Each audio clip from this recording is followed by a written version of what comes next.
Good morning, YouTube. I guess now is the moment of truth. I've got the floor all cleaned and etched and rinsed, and I just vacuumed everything up this morning, get all the dust and dirt off of it. So I'm ready to mix up the sealer. And this is the clear sealer I'm going to be using. It's the X4, which is a semi-gloss or satin finish sealer. So it'll have a little bit of a gloss to it.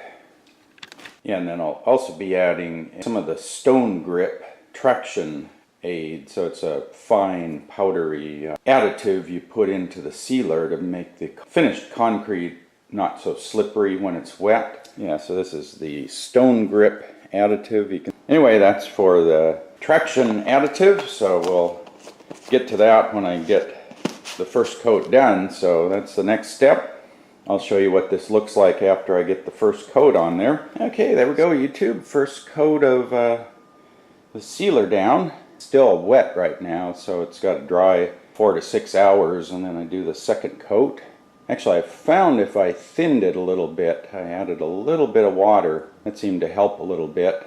And I also used a roller, so I sprayed it on and then went back with a roller to kind of even things out. Okay, YouTube, that's the second coat done. Just kind of sprayed a light coat of sealer on there and then used the roller. It definitely goes on a lot thinner with the second coat because you already have the concrete pretty much sealed. And then what I did for the stone grip additive, I put it in a shaker.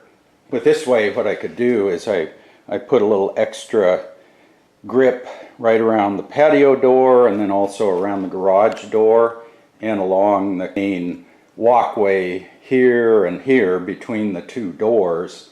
And then I put less down over there because I'm not going to be walking with wet feet way over there, because ultimately I think what I'll do is I'll probably have a couch along this side, and I don't know if I'm going to do like a sectional couch or I'll probably put like 1 or 2 recliners there, because those will be kind of the prime viewing section. So if I can find a sectional couch, I might do that. Still got a lot of painting to do, so I guess my plan now is I'll get the walls washed and I can finish doing the painting, which I started over in the corner. So get 2 coats on the walls, and then I have the ceiling and the beams up there to paint.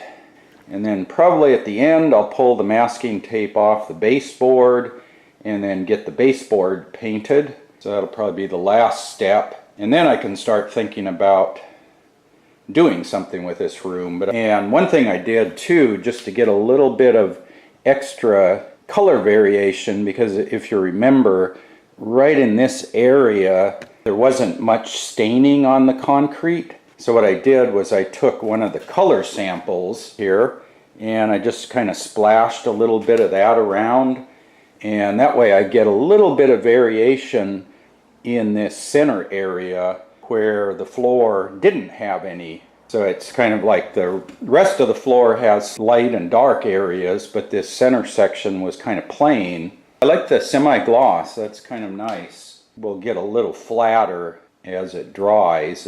I just finished it, but you can see it really picks up the troweling marks, but I think that all adds character to the floor.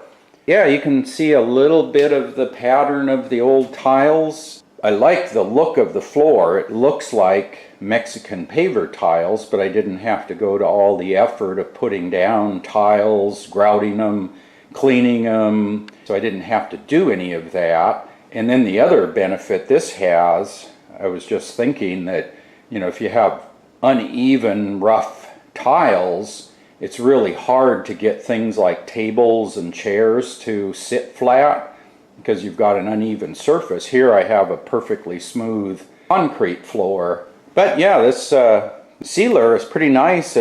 It's I guess a water-based acrylic sealer, and it smells just about like your typical acrylic paint that you would use on a wall or trim or whatever in your house. It's very low odor. I can just barely smell it, and you can still see some of the the modeling in the floor, and then where I added a little bit of color. It would be really hard to get that effect if you have just a clean white new concrete floor. You'd have to do a lot of work to get that aged look, but yeah, I think that's really nice. So that wraps up this series on preparing the floor.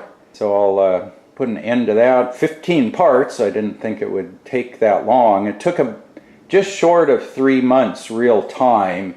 It was just trying to work this project in among everything else I was doing. Yeah, if you have any questions or comments, put that in the comment section below the video description. And as always, thanks for watching.